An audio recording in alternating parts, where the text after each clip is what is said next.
지난 영상에서 97K 돌파 가능성과 100K까지도 충분히 갈 수 있다고 말씀을 드렸고, 지금 그 흐름이 현실화되고 있죠. 문제는 여기서 끝이 아닙니다. 100K 돌파가 진짜 시작인지 아니면 폭락전 마지막 불꽃인지 오늘 확실하게 판단해 드리겠습니다.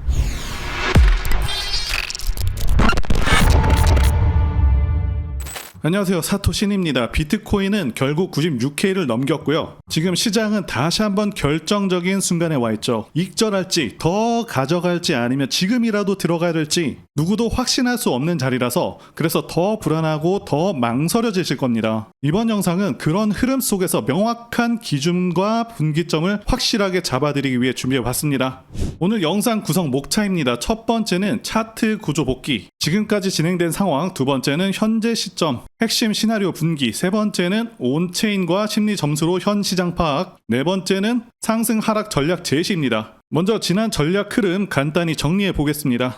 저는 지난 영상 속에서 새롭게 갱신된 저점 74K 부근에서 고래 진입 신호가 포착이 되었고, 저점 근처인 75K에서 76K 사이에서 대응 가능하다고 말씀을 드렸었고요. 저는 매수 물량들을 80K 일부 익절, 남은 물량도 전량 익절하며 매매를 깔끔하게 마무리했었습니다. 이후 78K에서 조정 때 재진입할 것이라고 말씀을 드렸었고, 이때도 큰 상승이 나와주면서 상당한 수익 실현이 가능했었습니다. 그 후에 85K 부근에서 숏 전략도 병행을 했지만 지지선 방어로 숏은 약익절 정리했고, 예고 드렸었던 88K 돌파가 나오면서 결국 94K 도달까지 이어졌습니다. 그 다음 영상에서 95K 돌파 가능성이 낮다고 말씀을 드렸었고, 여러 차례 눌렸으며, 직전 영상에서는 어센딩 트라이앵글 돌파로 97K 상단 확장도 열려있다고 말씀을 드렸죠. 결과적으로 지난 전략은 거의 모든 구간에서 정확히 전개가 됐습니다.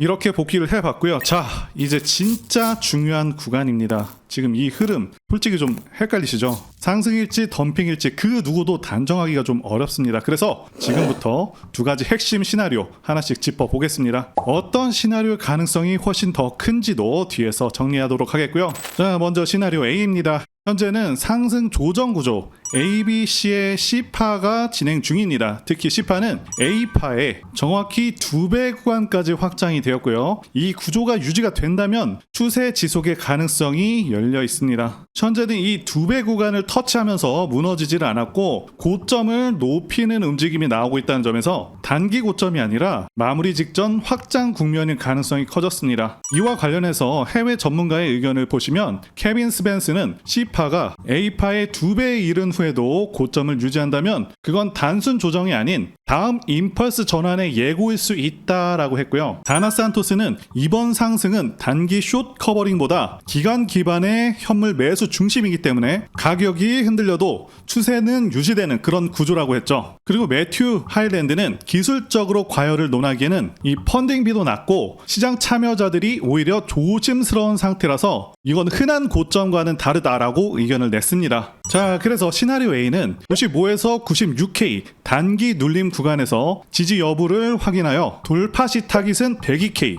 중기 확장 목표는 108K로 설정할 수가 있겠고요. 손절은 94.5K, 추세선 이탈 시 판단하시면 되겠습니다. 자, 여기까지가 시나리오 A가 되겠고요. 자, 이게 끝이 아닙니다. 만약 여기서 꺾인다면 그 가능성도 무시할 수가 없죠. 이번에 시나리오 B, 하락 전환 흐름 냉정하게 분석해 보겠습니다. 단기 조정 진입 시나리오가 되겠고요. 현재는 상승 조정 ABC 중 C파의 끝자리에 위치하고 있고, C파가 A파의 2배 구간까지 확장이 되었으며, 이후 강한 이탈 신호가 나올 경우 조정 마무리, 하락 전환 가능성이 있다라고 보는 시나리오입니다. 기술적인 근거로는 C파의 2배 확장은 보통 과도한 반등 이후 피로가 누적되는 그런 구간이고, 특히 거래량이 C파 말미에서 점차 줄어들고 있습니다. 이 고점 갱신에도 따라붙는 거래량이 없다면 이는 강세 둔화 신호로 해석이 가능하죠. 이와 관련해서 벤자민 코엔은요, C파가 A파의 2배를 넘긴 이후 추세가 약간만 꺾여도 시장은 끝났다 라고 받아들이기 쉽다고 얘기하고 있고, 심리적 매도 촉발이 더 빨라질 수 있다라고 경고를 하고 있습니다. 필브는 롱 포지션이 이제 몰리는 구간으로 보고 있고 펀딩비가 낮더라도 포지션이 한 방향으로 쏠릴 때는 조심해야 한다라고 말합니다. 전략 요약을 해드리면 시나리오 B에서는 현재 97.5K에서 98K 부근이 C파 마감 가능성 핵심 구간이 될 수가 있겠고요. 96.2K 이탈 시에는 C파 종료 신호, 하락 전환 신호로 판단 가능한 상황입니다. 단기 조정 예상은 92.5K에서 90.5K가 될 수가 있겠고요. 중기 추세 하락 판단은 89K 추세선 이탈 여부로 기준을 삼을 수가 있겠습니다.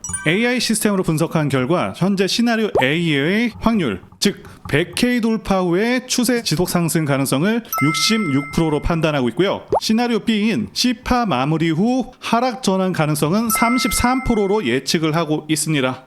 자, 지금부터가 핵심입니다. 지금 시장 심리가 어디로 쏠려 있는지 아니면 이제 막 꺾이려는 그런 흐름인지 지금 이 자리 100점 만점 기준으로 명확하게 진단해 보겠습니다. 먼저 뉴스 재료입니다. 점수는 86.9점이고요. 이번 주 시장을 움직이는 뉴스는 크게 세 가지입니다. 첫 번째, 마이크로 스트래티지가 210억 달러 자금 조달 루머 속에서 비트코인이 97K를 돌파했다는 소식이죠. 단순 루머가 아니고요. 기관들의 매수 심리와 수요가 실제로 작동 중입니다. 두 번째는 라이트코인 현물 ETF 승인 가능성이 90%라는 소식입니다. 중위권 알트코인까지 반응을 하고 있다는 건 시장 전체가 움직이고 있다는 의미가 됩니다. 세 번째는 SEC가 페이팔 PYUSD 조사를 종료했다는 소식인데요. 스테이블 코인 규제의 불확실성이 줄면서 전체 시장의 안정감에 힘을 실어주는 그런 뉴스입니다. 금리 정책은 82점이 되겠습니다. 미국은 7월에도 금리를 동결할 확률이 95%, 사실상 확정적이죠. 비트코인의 우호적이라고 말씀드릴 수가 있고요. 달러 인덱스 DXY는 72점입니다. 한때 급락을 했다가 지금은 약한 반등이 나오고 있는 상황이지만 여전히 하락 추세에 있습니다. 이렇게 달러가 약하면 비트코인에게는 자연스럽게 호재로 작용하겠고요. 거래소 보유량은 90점입니다. 거래소에 맡겨진 비트코인 수량은 정말 역대 최저 수준으로 떨어지고 있죠. 계속해서 하락하고 있습니다. 이 말은 곧 시장 참여자들이 팔 생각이 없다라는 뜻이죠. 이건 강한 상승 기반을 만들어주는 중요한 구조라고 말씀드릴 수 있겠고요. 펀딩비는 72점, 현재 중립 구간이죠. 그러니까 지금의 상승은 과열 없이 건강하게 올라가고 있다는 신호로 해석이 됩니다. 공포 탐욕 지수는 65점이고요. 현재 탐욕이긴 하지만 극단적인 과열은 아닙니다. 심리적으로 봐도 지금 들어가기에 나쁘지만은 않은 자리라고 할 수 있죠. SOPR은 70점입니다. 일부 장기 보유자들이 수익 실현을 하긴 했지만 시장 전체를 흔들 정도로 매도 압력은 없었습니다. 구조적으로 안정적인 수익 구간이 유지되고 있다는 뜻이죠. 자, 그래서 최종 점수는 79.85점입니다. 지금 시장은 명확한 강세 흐름 안에 있고요. 모든 핵심 지표들이 상승 쪽에 힘을 실어주고 있습니다. 자, 결론입니다. 저는 이번 구간 95K에서 96K 눌림이 나올 경우 분할로 진입을 해서 흐름을 붙잡아갈 생각이고요. 100K를 강하게 넘긴다면 일부는 챙기고 나머지는 108K까지 근처까지는 그대로 가져갑니다. 반대로 95K를 명확하게 이탈한다면 전량 정리할 것이며 92K까지 깨지는 흐름이 나올 경우 89K 지지 확인 전까지는 롱 진입을 보류하겠습니다. 결국 중요한 건 흐름에 휘둘리지 않을 나만의 기준을 세우는 것이 중요하겠고요. 지금처럼 애매한 자리에선 막 들어가기보다 기준을 지키는 게 훨씬 중요하다 말씀드리고 싶습니다. 자, 그리고 시장은 생물처럼 계속 변합니다. 다음 영상도 꼭 확인해 주시면 정말 큰 도움 되실 것이라고 확신하고요. 오늘도 영상이 도움 되셨다면 좋아요와 구독 그리고 댓글로 여러분들 생각도 남겨주시면 좋겠습니다. 감사합니다.